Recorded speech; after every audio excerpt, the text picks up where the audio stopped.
So am I. So we're gonna jump into our week 4 games and talk about happen here. So let's jump right in. So the first one we're gonna talk about is the Bengals at the Panthers this week. The Panthers are at home. Obviously, there's distractions going on in Carolina right now, but I don't think they're going to be impacted by the weather out there in regards to everything going on. But so it should be interesting. Both Wiggs and I picked the Bengals in this game. Listen, I'm still not sold on the Panthers defense. I need to see more from them. I do think that the fact that they switched to Andy Dalton at quarterback is a good thing in regards to all the guys around him. I think Hubbard could have a good game today because the Bengals defense isn't necessarily the greatest against the run. I also think that Deontay Johnson could start putting together some consistent games here now that Dalton's the quarterback. And obviously Dalton's playing his old team that he was with for many, many years. So I'm sure he's going to have a little extra juice in the tank today. But even with that, I defense being able to shut down that Bengals offense. I think Joe Burrow and Chase are getting on the same page, which is scary. T. Higgins is back. I don't know that Higgins is gonna, he was back last week. I don't know that he'll have a great game, but he's definitely gonna start building on it. I think that's gonna help. Obviously they got AI, their rookie receiver, and I think he's filling in the void that Tyler Boyd left at wide receiver 3. So, and then Zach Moss, Chase Brown, they haven't been great, but they're doing enough. Right now, I just think that the Bengals offense is going to be too much for that Carolina defense, even on the road. I think Chase is probably going to have another good game against this defense. A couple guys to watch for me here is, how does Zach Moss do this week? I think that if this is a good week to judge whether Zach is going to be effective the rest of the year. I think he's going to have a decent game. I don't think he's going to go crazy, but definitely keep an eye on what Moss does for you owners out there, because this might give you a little indication of where he fits in on your team. Also, I think Hubbard again. I think they need a strong game from Hubbard, which I think they'll get. I think Hubbard is going to make it really difficult for them to just hand the ball over to Stewart when he gets back. Um, so, anyways, with that said, I think this is going to be. I'm sorry, not Stewart. Jonathan Brooks. When Brooks comes back off of the pub, I don't know why I was thinking Stewart, but I apologize for that. With that said, I don't think this is going to be a crazy high scoring game. I think we're looking at maybe 2014. I think it'll be close. I don't think it'll be a blowout. It could be. If it is a blowout, I think it's going to be the Bengals blowing out the Panthers. So, anyways, with that said, keep an eye on Hubbard. I think Deontay's going to have another good game. Thielen's out, so this will be a good opportunity for Leggett to prove his worth as the rookie wide receiver here for the Panthers. And it'll be interesting to see what Sanders does at tight end as well. But I still don't think anything miraculous is going to happen here. I think the Bengals are going to come out on top.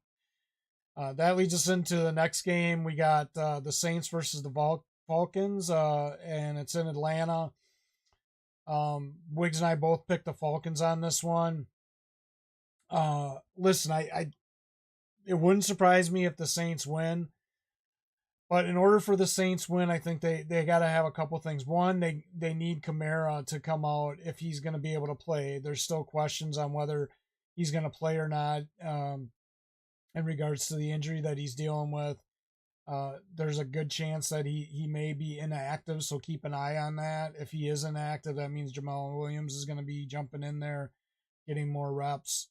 Uh, I just think that Atlanta is going to bounce back from last week, uh, um, and come out and get the win at home against the Saints here. I also, they're saying Olave's, could play. He's going to be seeing how he feels in pregame warmups. If Olave goes, that's a good thing for the Saints. If he doesn't go, I think it's going to be a really big challenge for them. Um, they're going to need Shaheed to step up this week. So I just got this feeling that the Falcons are going to come out here and pull out a win. I don't think they're going to win by a crazy amount. I think it's going to come down to the last possession. It's going to be like a 3-point game, maybe 24-21. A couple keys in this game. I think you need to keep an eye on Bijan and see how he produces against this tough Saints defense. I think he's going to have an effective game. I think it's going to be more so probably in the passing game than the running game, but I could be wrong there. But I do think he's going to have a big game. I also think that Mooney, Darnell Mooney, might be a factor in this game along with Kyle Pitts. On the flip side of it, if Kamara plays, the Saints need to feed him the ball and make sure that he's doing Kamara type things. That means they got to get him involved in the passing game. They got to make sure they get him going running. If he's not playing, I think it's going to be really a tough game for this Falcons defense. A tough game for Williams against this Falcons defense. And I don't expect him, to have a crazy game if he's replacing Kamara. So, and also they need to have Olave out there to take some pressure off of Shaheed. Otherwise, if they don't have Olave out there, I think this offense is going to struggle. That's just my opinion. So, again, Falcons at home is who Wiggs and I both pick on this one. We just into the next game. We got the Jaguars versus the Texans. It's at Houston. Wiggs and I both got the Texans going in this game. Again, I think the Texans, they're going to be coming out fired up here. It was an embarrassing loss that they had against the Vikings last week. It should have been a much closer game than it was. I think they're going to come out here at home and light it up on the Jaguars. I don't know what's going on with the Jaguars. They still haven't found it. Trevor Lawrence is struggling on offense. His accuracy isn't that great. Doug Peterson really needs to get him going in regards to get him in a rhythm right away in the game. Whether that's starting off with some slants, some screens, whatever it is, they just need to get him going so that he can build up his confidence. I don't see it happening here away on the road against the Texans. A couple things to keep an eye on. Can Kirk build off of his game last week and be consistent? I don't know. I still have a lot of doubts around Christian Kirk. I think Thomas is the guy there in Jacksonville. I think they're really making an effort to try to get him more involved. I also think ETN needs to have a really good game in order for Jacksonville to even have a chance. And they need to get him involved in the passing game more to help build up Trevor's confidence. On the flip side of things, there's a chance that Joe Mixon could play today. They're going to see how he feels in pregame warmups. If Mixon doesn't go, that means they're going to have to rely on Akers. They definitely need to get their running game going, whether it's Mixon or Akers. This Jacksonville defense is pretty tough against the run. They just need to do enough to get some play action going, make them respect the run game so that they can, try to get the ball to their guys, to Collins, to Diggs. I believe Tank Dell is out today, so look for him. Maybe look for Schultz a little bit. So they'll be spreading the ball around like they usually do. I think if Mixon's in there, he'll be involved in the passing game. If not, Akers is going to have to fill that gap. But I think Stroud's going to come out and lead this offense, and I think Collins and Diggs both could have big games today. I really do, and I think Lawrence is going to struggle again against this tough Texans defense. I'm hopeful that Thomas has a good game. I'm leery about Kirk, so you Christian Kirk owners out there, keep an eye on it because the one thing you're going to want to see from him is consistency. We just haven't seen it this year. Hopefully, he can build off of last week's game that he had and continue his success that way. But I need to see a little bit more out of him before I'm confident with recommending him going forward on any regular basis. So, with that, again, I think this is going to be Texans in a win. I think it's going to be, like 24-14 game. Next one here, we got the Broncos versus the Jets. Wiggs and I both got the Jets winning here. I think it's going to be a close game. I don't think it's going to be a blowout. I think this Broncos defense has done a really good job this year keeping the Broncos offense in these games. I think Bo Nix is progressing each week, which is a good thing. I think the Broncos may have gotten their franchise quarterback here. That's just my opinion.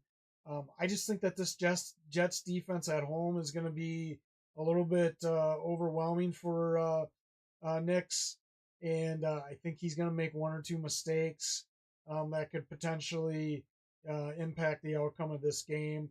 He definitely needs his running backs. He needs Javonte Williams, especially, to step up. I don't see it happening. I don't know what's going on with Williams. I don't know if it's just him. They're just not using him right.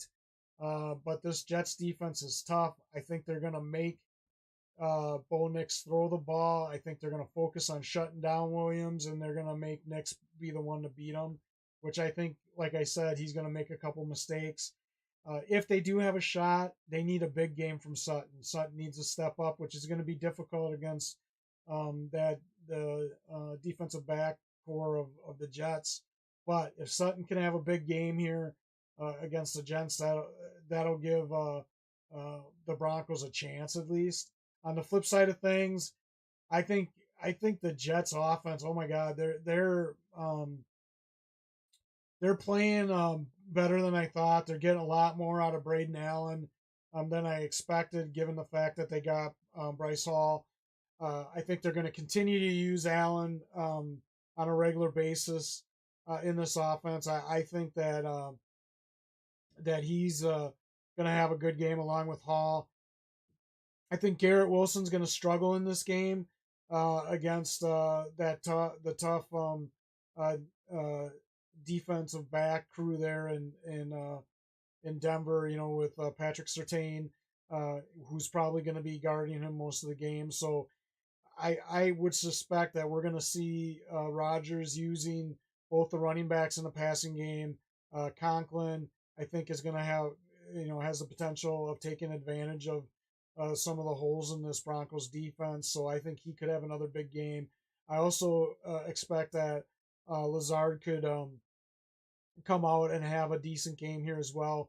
It wouldn't surprise me if Rodgers tries to throw a couple deep balls down to Mike Williams too to try to open up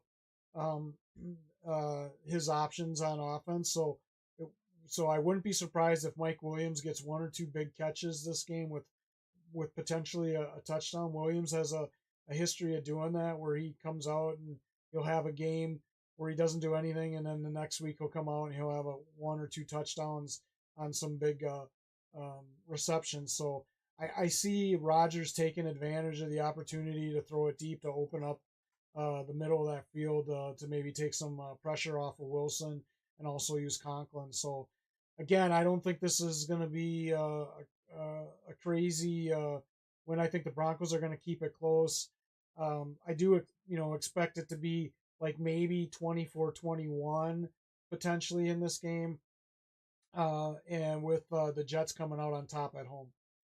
that leads us into the next game, which was really difficult for me to choose. We got the Vikings against the Packers. Both Wiggs and I picked the Vikings. This, obviously I did my picks before we knew Jordan Love was going to be the quarterback for Green Bay. Listen, you know what? As you can tell, I got my Vikings hat on. I've been a Vikings fan for since I came out of the womb for over 50 years now. So as much as I want to believe the Vikings are going to win today, which which I think is a very real possibility with the way their defense has been playing and stuff. I think Sam Darnold's looked okay and stuff, but I've got to go back to what I said in one of our earlier videos, because I definitely agree with Bill Belichick on this. We haven't seen the Vikings play from behind yet, and and I don't think we're going to continue to see them. These teams are going to figure out their offense, and they're going to take advantage of it. Some of the holes on defense. The Vikings haven't necessarily been great against the passing game. They've given up a lot of yardage. They've been tough down in the red zone, so they have shut down a lot of the touchdowns, which doesn't surprise me because when Flores was with New England and stuff, that's what the Patriots defense used to do there too. They give up a lot of yardage, but they were tough down in the red zone. But here's what I have to say to go back to my Belichick comment. If Green Bay jumps out to a lead or gets a lead on the Vikings, how are they going to respond? How is Sam Darnold going to respond? Is he going to still be the calm, cool, collective guy that we've seen when they've been ahead by 14 or 17 or 20 points and not make a lot of mistakes? Or is he going to revert back to the Sam Darnold of old and force the ball, make mistakes, throw interceptions, lose fumbles, try to, make plays that he shouldn't be making? I don't know. I need to see that. I need to see the Vikings come go through some adversity here, when they're down and come back from it and pull out a win before I'm convinced that, that they're going to go deep into the playoffs. That's just me. That's my opinion. They're going to have Jordan Addison back today, which is great. Obviously Jefferson's going to be, active in this game. They get Jalen Naylor's proven that he's definitely the wide receiver 3. I think the key to this game though is how is Aaron Jones going to play? If Aaron Jones can have a really good game on offense and keep the balance against this Green Bay Packers defense, I think that that the Vikings definitely are going to come out on top. If Green Bay shuts down Aaron Jones, they put the pressure on Darnold to pass the ball, and the Vikings end up going into a passing first offense. Can Darnold do that without making any mistakes? That's the question. Now, one positive thing for the Vikings is the Packers may or may not be without Jared Alexander at DB. Listen, I don't have a lot of high opinions about him. I think he's a lot of talk. I think he gets a lot more help than he likes to admit from his safeties, which make him look better than he really is. So it'll be interesting though to see if he plays today. He didn't practice. There's been a lot of discussion around whether he plays or not. If he doesn't play, the Vikings definitely need to take advantage of that and get Jefferson the ball as much as they can. Now, on the flip side of it, I think the Packers, in order for the Packers to pull this one off, they need Jacobs to come out and pound the ball against this Vikings defense so that they can alleviate some of the exotic pressures that Flores likes to do on the quarterbacks of the opposing teams. If they can get Jacobs going in this game and Jacobs can have success running the ball, that's going to allow Jordan Love, who's supposed to be starting today, to rely on his play action pass, um, and be able to find his open receivers without necessarily getting a lot of those pressures, because the Vikings are going to have to respect the fact that Jacobs is running the ball. I think the key from their receiving core is they need Reed to step up this week and have a big game.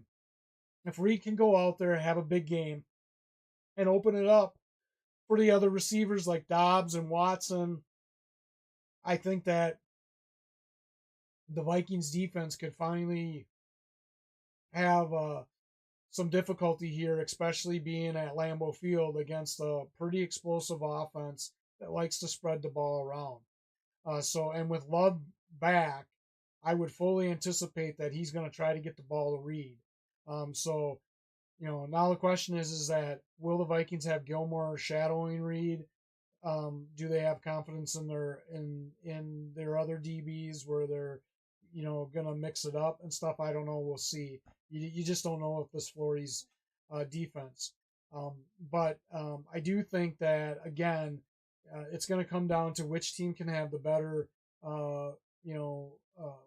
rushing attack in this game. Who's going to have the best balance to keep the other team's defense on their toes, and can Sam Darnold, if the Packers jump out, can he still be calm, cool, collective, and not make a lot of mistakes? I'm not 100% sold on him yet, because they haven't been playing from behind. The defense has really come and showed up in these first few games. So this will be a true challenge here at Lambeau Field. So I don't think this is going to be I don't think the Vikings are going to, win this game like they did against the Texans. This is a division game. I don't think it's going to be like the Texans. I mean, granted, I was surprised that they beat the Texans the way they did. I don't think that's going to happen here against the Packers. I think this is going to be a close game. I don't necessarily think it's going to be low scoring. I think it could be a 27-24 type game. Could potentially come down to the last possession. I think both of these teams' offenses are too explosive for these defense. So I think it's going to come down to whichever team can make the most of their possessions and get their running game going, and whoever gets the ball last, I think, is the one that potentially is going to be the victor in this game. But I'm going to give the edge to the Vikings because Love's been out a few games. Even with him been back, he's going to have to shake off the rust a little bit. There's questions around if Jacobs can get the run game going for him. But if they do get that run game going and get Love into a rhythm, I think this Vikings defense might have their first game this year where they're going to be playing from behind, which is really going to show me, okay, what kind of team do we have? Because we need to be able to do that, especially if we do make it to the playoffs, because the playoff, once you get in the playoffs, records are out the door. So you need to be able to go up against adversity and play from behind. And I want to see that from this Vikings team. So with that, I am going to go with the Vikings, and I know Wiggs did, and we'll move on to the next game. Next game, we got the Steelers versus the Colts. Wiggs and I both picked the Steelers on this one, even though the Colts are at home. Listen, I think the Steelers are a little bit of a surprise team this year. I don't think anybody anticipated, first of all, that Justin Fields would be the quarterback going into week 4 so quickly. But with Russell Wilson's injury, Fields has come out and he's led this team. He hasn't done anything flashy. He hasn't lit up the world. What he has done, though, is he hasn't made mistakes and he hasn't cost his team the game. He takes what the other team's defense gives him and he runs with it, which is exactly what he needs to do. And he's doing a really good job of that. I think he's really growing. He showed that at the end of last year with the Bears, middle to the end of last year with the Bears. I think the Bears, jumped ship too soon on him. I think that he has an opportunity to prove himself in the league with the Steelers now. And I think Russell Wilson, as each week goes by, is going to find it harder and harder to be able to be deemed the um, the quarterback. Now Wilson, has a chance to be active today, from my understanding, but that doesn't mean that he's going to be jumping in this game. I think the key to this game is Najee Harris. Uh, the Colts are giving up 170 yards rushing a game. So the Steelers need Najee to have a big game. I also think that you're going to see a good dose of Cordell Patterson with Jaylen Warren being out in the game today. So I think that Cordell could be in there, which makes it a little bit harder to defend because you just never know what Cordell is going to do. Is he going to run the ball? Is he going to come out of the backfield and catch the ball? Are they going to throw a screen to him? What are they going to do with them? I think it makes it a little bit more difficult. Arthur Smith, their offensive coordinator, has a great relationship with Cordell, and he's showing that he likes to use him, especially down in the red zone with their time in Atlanta. So I think Cordell could be another factor here. I also think that Pickens could have a really good game today. I think that this Colts defense, has a lot of holes in it, and I think that Fields can take advantage of it. It wouldn't surprise me if Fields breaks out today and throws a couple deep balls to Pickens, and Pickens has a great game and hits, 50, 60-yard reception for a touchdown from Fields. Fields did it last year with DJ Moore. There's nothing to show that he can't do it with Pickens this year. Pickens is definitely a legitimate deep threat. I think Freiermuth could be a big factor in this game as well. And then on the flip side, I think the Colts, Anthony Richardson needs to figure out how to stop pulling the ball down and running it, and he needs to start figuring out what Jaden Daniels does, and that's get yourself out of the pocket, stay behind the line of scrimmage, and give your receivers an opportunity to get open while you're scrambling a little bit, so that you can pass the ball down to them. Because the longer that your receivers like Pittman have to be covered, and Mitchell and so and so forth, the longer they have to be covered, the less likely the DBs are going to be able to stay with them. So give them some time to work themselves open if there's some pressure coming from the defense. Because trust me, Richardson's going to have the pressure coming from the Steelers defense. They've shown that they're one of the tougher defenses this year. So I don't know that he's going to have as much success running the ball as he has in weeks past. He could, but I think it's going to be difficult. So he needs to look at his second, third, fourth targets as he's buying some time instead of just pulling the ball down and running, because that's not going to work all year. If he can do that and stuff, that's going to give them a definite opportunity to win this game. Now they need Jonathan Taylor to come out and have a big game. They gotta give Taylor the rock, and hopefully he can find some holes in this Pittsburgh defense and alleviate some of the pressure off of Richardson when he does need to pass the ball, because they can use the play action pass and stuff. So if Taylor can have a big game and they can feed him the ball and he can have over 100 yards, they're definitely going to keep it close. If Taylor can't get the ball going, the running game going, I think it's going to make it more difficult for Richardson. I think he's going to make some mistakes in this game against this tough Steelers defense, which is potentially going to make this game, cost them the game here. I think the Steelers are going to come out, win this one, and steal it in Indianapolis. I think they're going to win by at least 10 points. I think it's going to be like a 21-10 type game against the Colts this week. But again, like I said, if Taylor gets it going and he can get over 100 yards, they can get that rushing game going, then I think the Colts will keep it closer, but I still think the Steelers come up out on top. That leads us into the next game, the Rams against the Bears. Listen, both Wiggs and I picked the Rams.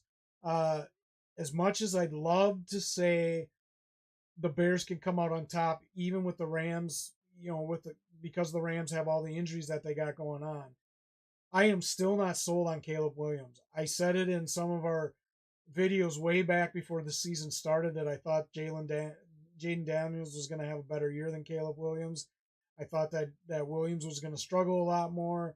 I thought Jaden Daniels fell into a much better situation, and so far that's what's played out. I'm not sold on Caleb Williams. I think he's struggled. He's having a hard time hitting his receivers. Uh, so he needs to get into a rhythm. Now, with that being said, I'm not like Wiggs where I'm as critical about Caleb Williams in regards to him not being successful. I think that falls on the coaches. I think that uh, Kevin O'Connell said it best in an interview this week that um, it's not, it's on the organization and coaches to allow these young quarterbacks to succeed. And I absolutely agree with that. I think that coaches, offensive coordinators, they need to swallow their pride and they need to build their offense not around what they want to do, but around the strengths of those younger quarterbacks. That's why Jaden Daniels is having success out in Washington and Caleb Williams isn't. They need to build their offense around Caleb Williams' strengths so that he can build confidence and get into a rhythm, which is going to get them some wins and get their offense going. They've got a lot of weapons. They got DJ Moore. They got Udunze. They got Keenan Allen. They got Swift in the backfield who's struggling, but they've got a bright spot in Roschon Johnson who kind of stepped out last week and had a decent game, and I think he could be a big part of this offense. They got one of the better tight ends in the league in Cole Kmet. They have the weapons. They have no excuses. So they just need to build this offense around his strengths. If they can start swallowing their pride and do that, the Bears can turn this around because they got a really good defense. And they could really compete in this division against the Vikings and the Packers and the Lions if they could just figure out how to get Caleb Williams going and get him in a rhythm. So with that said, I think the key to this game is they need to get the running game going so that they can do play action passes and get Williams going, with some screens and stuff like that. Now, Keenan Allen's supposed to be back today, which I think will be a big help to Williams, because I think Williams will have the opportunity to use Keenan Allen, on third downs, especially, which will also help open up both Moore and Udunze. So I think having Allen back could be a big plus for them.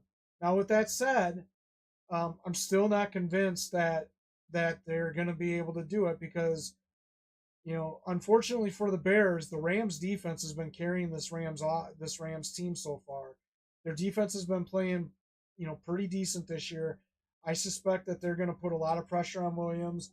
I think that their DBs are going to pressure their wide receivers. I think Williams could make, if he's not accurate, the Rams defense are going to take advantage of that, and they're going to get a couple interceptions, and that's going to turn into points for for the Rams. Now I get it. The Rams don't have Kupp, they don't have Nakua stuff, but listen, what they are doing is they're taking advantage of what the defenses give them.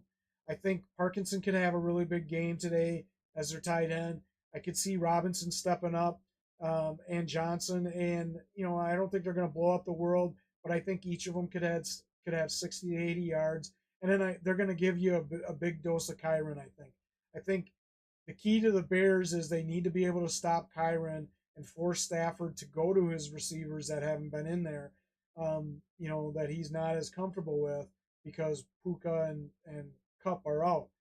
So if they can shut down Kyren and keep him limited in this offense, they got a shot. I think the Rams are gonna mix it up. They're gonna get Kyren the ball both in the passing and the rushing game, and he's gonna be a big factor in this game as well, which is why I give the Rams the edge, because I think the Bears are gonna struggle to slow him down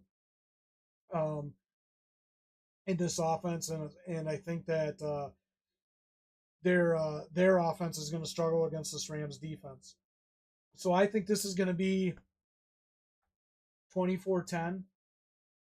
The Rams. maybe 21-14, somewhere in that range. But I'm giving the Rams the advantage, even though they're going into Soldier Field. With that, we go into the Eagles versus the Bucks. This is at Tampa Bay. Wiggs picked the Eagles. I picked the Bucks. Listen, this is going to be a good game. I really look forward to this game. I think that it's going to come down to, what are the Eagles going to be able to do against this tough Tampa Bay defense. Now, Winfield's going to be out on the defense for the Bucks, which is a big loss for Tampa Bay, but I still think that they're going to be able to bounce back from that. I think this might be the first game where Saquon in the rushing game might struggle a little bit. The Buccaneers are typically, I think they'll be okay against Saquon, but if Saquon pops off, then I think the Buccaneers are going to struggle. But I got a feeling that the Buccaneers are going to shut down Saquon in the rushing game. That doesn't mean Saquon's still not going to be effective. I think that he's still going to get some receptions and be effective in the screen game, but I don't think he's going to have as much success on the ground against this Bucs defense.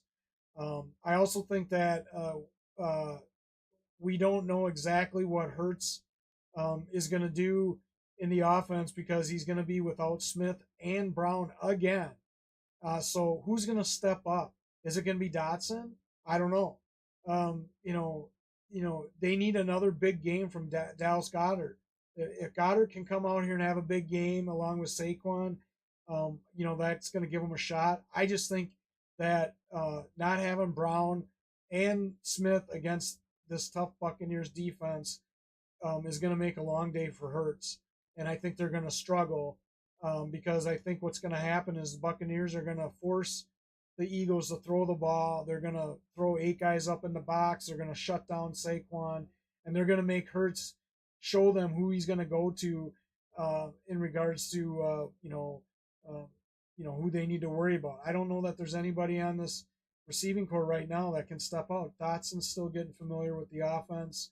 I just don't think there's anybody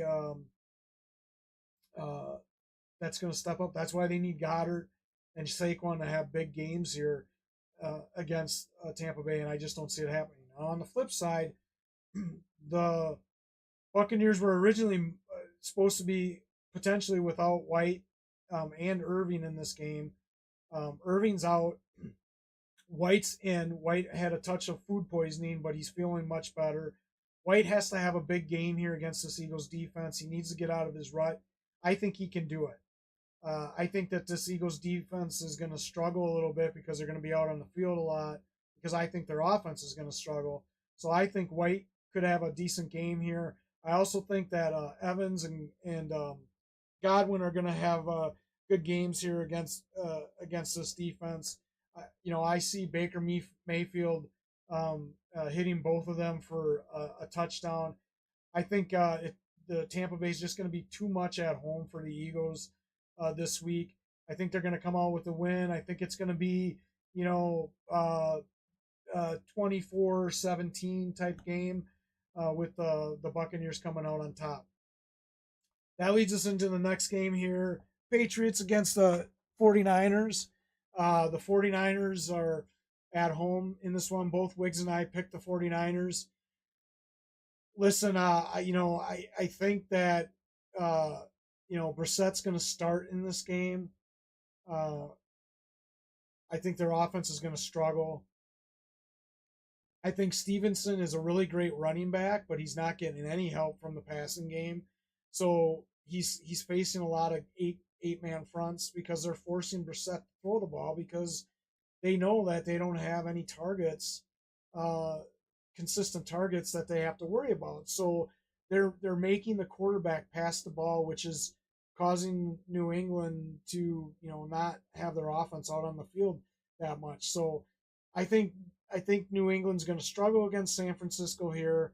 I think they're going to start with Brissett. It wouldn't surprise me if they switch over to Drake May and we start seeing the potential Drake May era start in New England.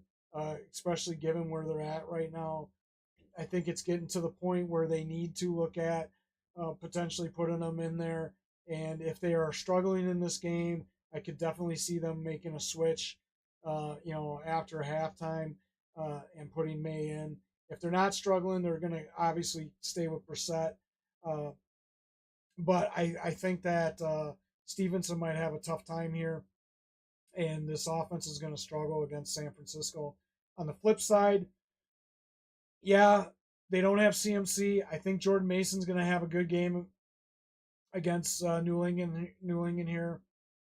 Uh, I think they don't have there's a potential they're going to get Debo back. They're going to see how he does in pregame warmups. You got Juan Jennings who's stepped up. Um, you know they they got Ayuk um, that hopefully will stop being a baby and go out there and actually, earn his contract. I think he'll do it this week. George Kittle, I believe, is supposed to be back as well. He's been practicing. So I just think there's too many weapons on this 49ers offense, especially if Debo comes back this week. I think they're just going to be too much for New England at home. I think Brock Purdy's going to bounce back. They're going to have a good game. Even though New England's defense can be tough at times, I think that Purdy's going to be patient and pick them apart, and they're going to end up winning this game. I think it's going to be, another, like 21-10, 24-10 type game. And I think a New England offense is going to struggle, and I think at some point we could see Drake May, and after this game, I could potentially see him being announced as their starting quarterback for the remainder of the year. That's just my prediction. That leads us into the next game, Washington versus the Cardinals. This is going to be a really good game. I'm really excited to see this game. I think that both these teams have proven so far that they're not just going to be pushovers this year. I think Kyler Murray's come out and he's been playing pretty consistent. He's got his new weapon in Harrison as his receiver. They're going to be without McBride this week, which is going to be tough. But I think that they can take advantage of this Washington defense and hopefully get James Conner going. And if he gets going, that'll give them a shot.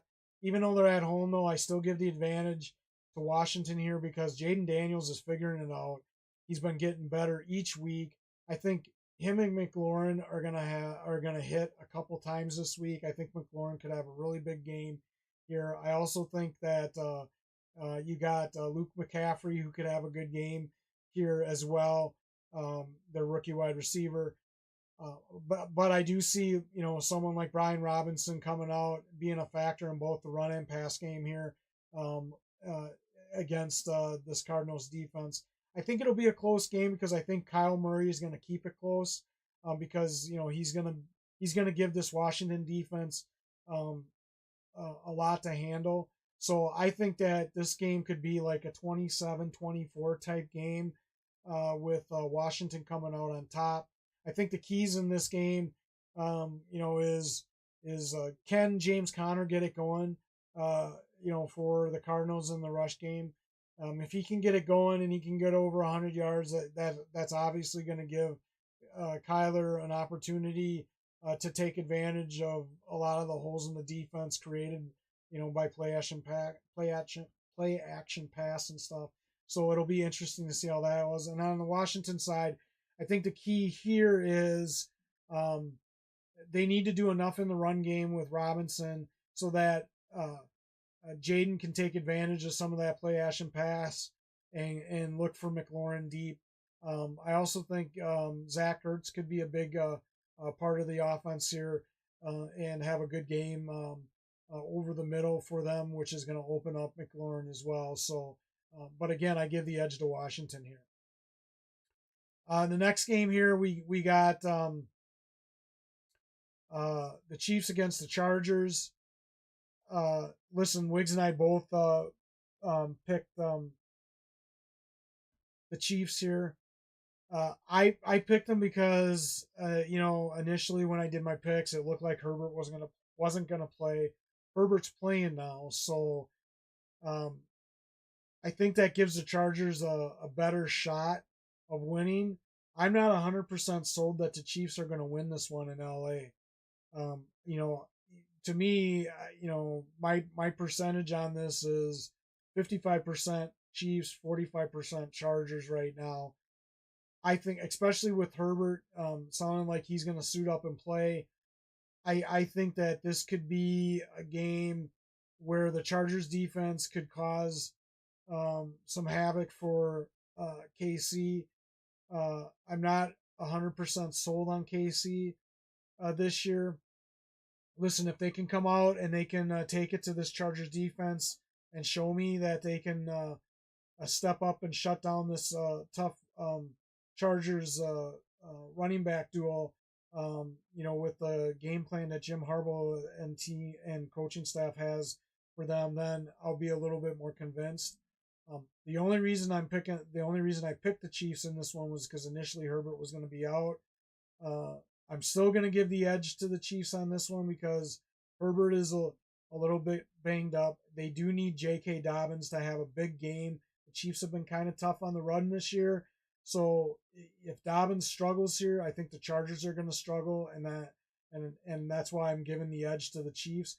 If Dobbins can come out here and have a big game against the Chiefs, I think the Chargers are going to win. So, but I'm going to give the Chiefs the edge right now, and so I'm going with the Chiefs.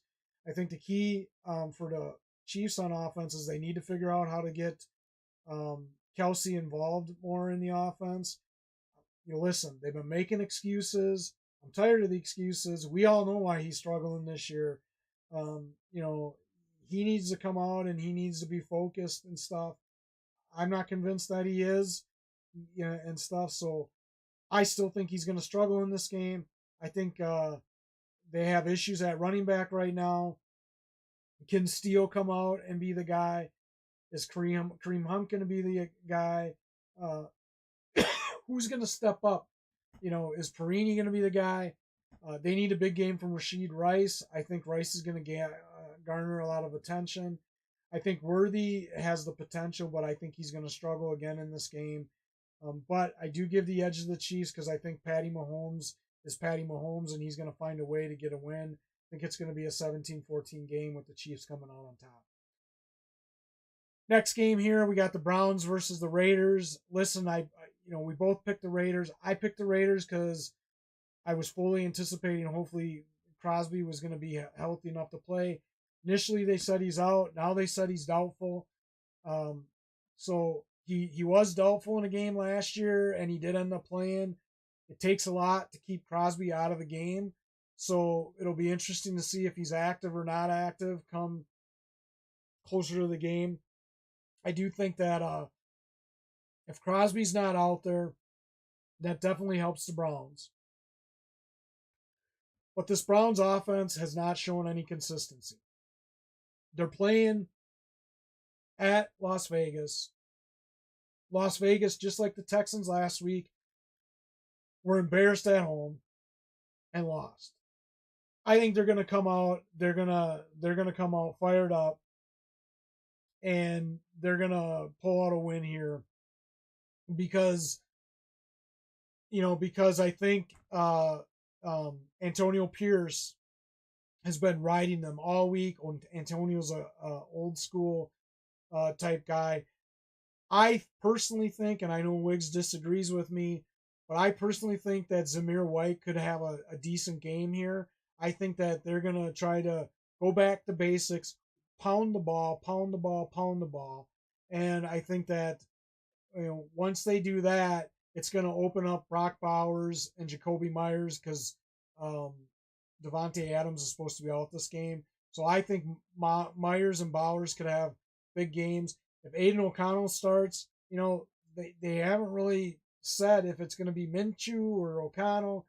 So depending on who starts here, if O'Connell starts, I think Myers can have a huge game. If Minshew starts, I think Bowers is going to have a big game. I think no matter what, they need both White and Madison to come out and have a huge, game against this Browns defense to alleviate some of the pressure. I think Madison could have a big part in the screen game and open it up. I think White's going to be pounding the ball. They're going to pound it with him on the early downs, which is going to tire out this defense and give them the advantage. On the flip side, Deshaun Watson needs to come out and have a he needs to show everybody the Deshaun Watson of old and be consistent. We're not seeing it. Jerome Ford has kind of struggled this year so far. So, we don't know if we're going to see more of him, more of Foreman. So, I don't know. Who are we going to see? Who's going to step up here in their backfield? If Max Crosby isn't out there, that's going to help Deshaun in the passing game, obviously. It's also going to help the rushing game because Crosby doesn't get enough credit, for what he does in the rushing game as well. If Crosby's out there, I think he's not going to be 100%, but he's still somebody that you got to watch, and it's going to be difficult for this Browns offense. So I don't think the Browns are going to be able to pull this one out. That's just my opinion. I think Watson's going to struggle, and I think their running game is going to struggle, which is going to allow the Raiders to focus on shutting down their receivers. They need a big game from Cooper if they even want to have a shot this week. I don't know if that's going to happen or not. So I just think it's going to be a tough one for this Browns team on the road against the Raiders team that was embarrassed last week at home. So they're going to be coming out extra fired up. And I think that they're going to play with an emotion, play with passion, and they're going to come out and show everybody what kind of team they really are. And I think they're going to beat the Browns. I think it's going to be one of those pound 'em games. I don't think it's going to be high scoring. I think it could be like 14-10, 17-14, something like that, with the Raiders coming out on top. Next game, we got the Bills versus the Ravens. This is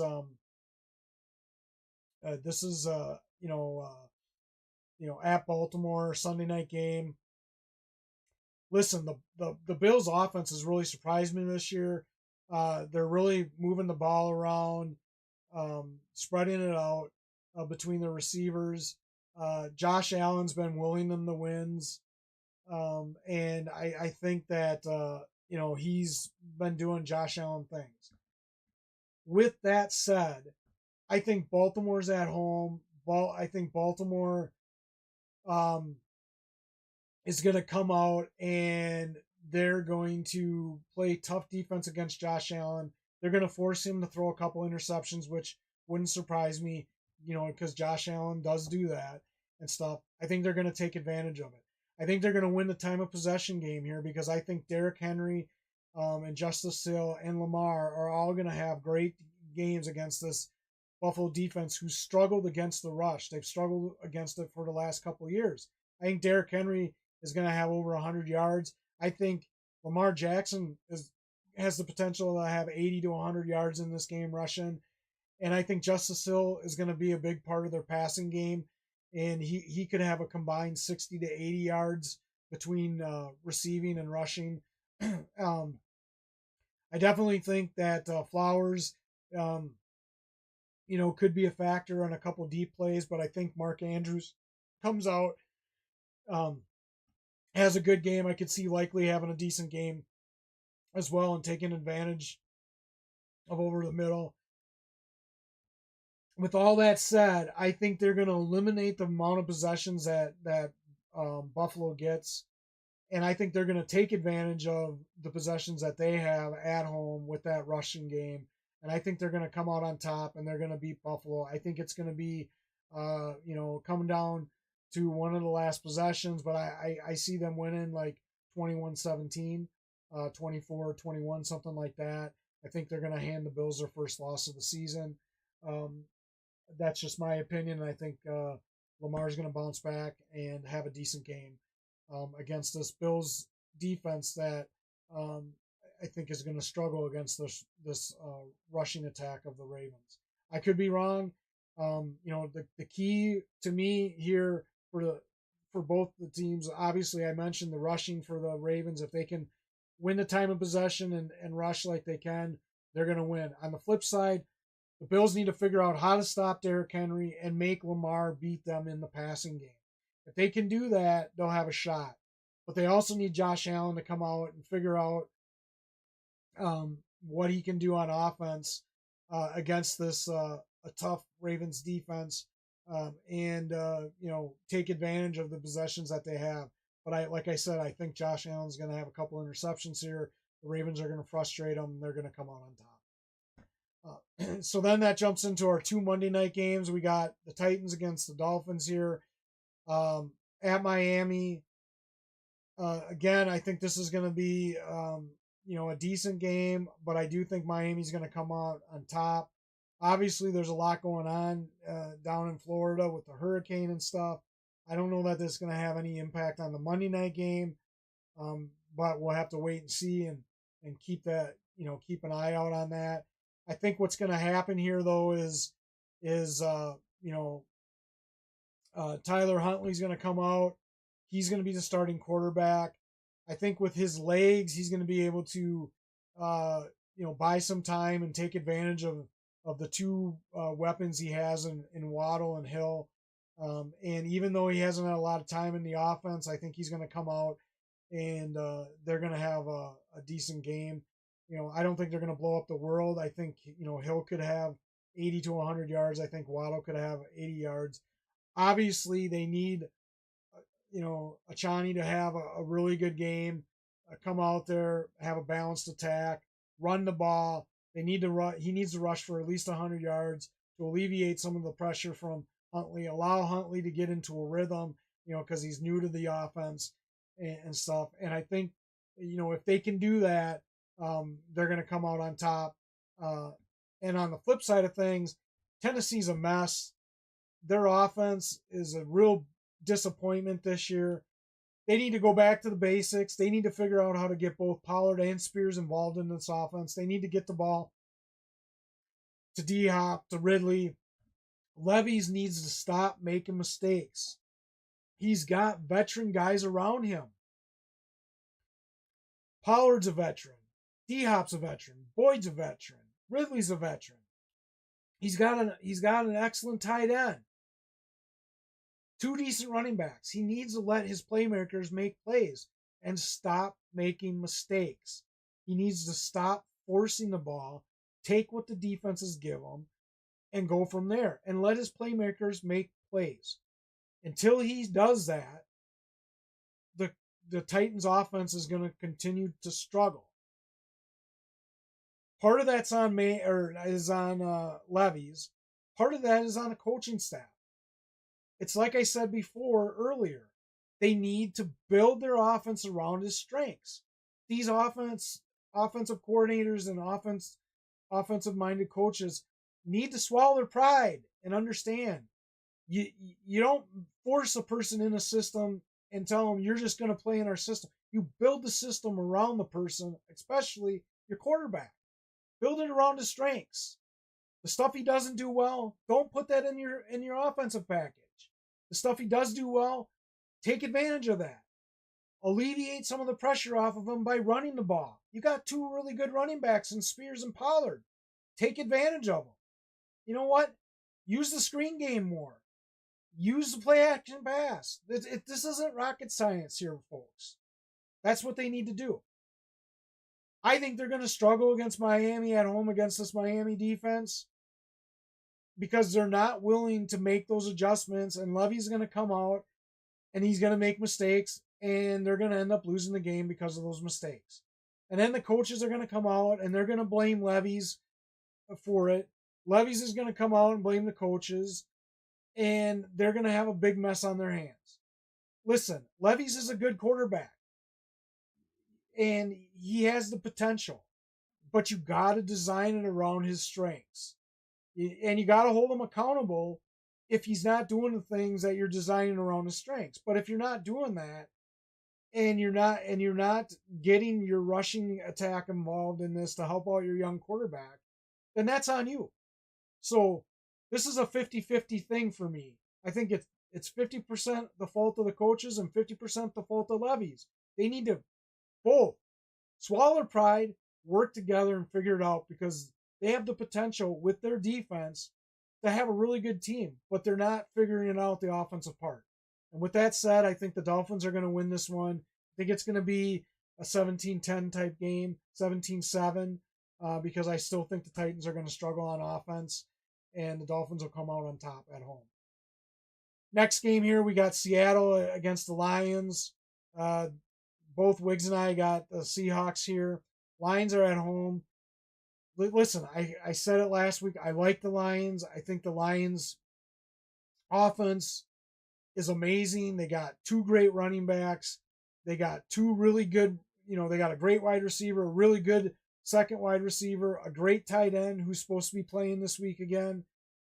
The problem is that they haven't figured it out on defense yet, and they need to consistently close out games.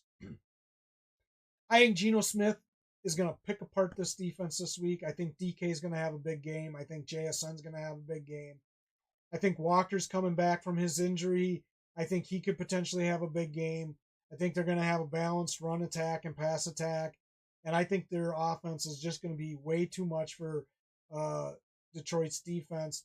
And I think Detroit's offense, their center is out. So they're going to have some line issues this week. I think Goff is going to have pressure against this tough Seattle defense, which I think is going to cause some potential turnovers and their offense to struggle. I think the running back duo might have a tough time here as well.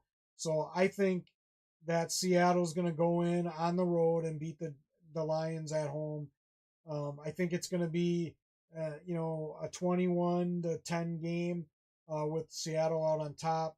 If the Lions can protect Goff and give him time, and Goff can get Laporta involved in this game and take advantage and soften up the middle of the field so it opens it up for St. Brown and Williams, they have a shot. I also think that they need to be able to get Montgomery and Gibbs involved in this offense this week where they can run the ball. If they can do that, and close out the game, they got a shot. But with that said, I just think that they're going to struggle defensively, and that this offense is going to be too much for the Lions defense. And with that said, I think that DK and JSN are going to have big games, along with Walker giving them a balanced attack here. And Charbonnet is probably going to be involved in the offense as well, because I'm sure they're going to, switch off and give Walker some rest and stuff as well. So it'll be interesting to see how it goes. But I still think Seattle comes out on top. So with that said, there you go. That's my predictions here. Again, you didn't have Wiggs here, so you were stuck with me this morning. And make sure you keep an eye on the active inactives. There's a lot of guys that are game time decisions that won't be decided until pregame warmups. So you need to make sure that you're taking a look at inactives and actives this morning so that you don't get stuck, afternoon and you find out that you started a guy that ended up being out because he couldn't go after pregame warmups. So keep an eye out for that. If you have any potential lineup questions or any other questions, feel free to reach out to us. As always, check us out on Fantasy Fools PPR on YouTube. We're out on Snapchat, Instagram, TikTok, X. So make sure you check us out there, like, subscribe, share. And again, if you got any feedback, we're always welcome to it. You got any lineup questions, feel free to ask. We'll give you your opinion. We hope you guys are finding this beneficial and finding this as another resource that you can use, for your lineup decisions going into this week's game. So with that, I wish you guys the best of luck this week. Hope your teams have a lot of success. Keep an eye on those actives and inactives. Make sure you're paying attention there. and have a good week. And until next time, we'll see you soon. Thanks.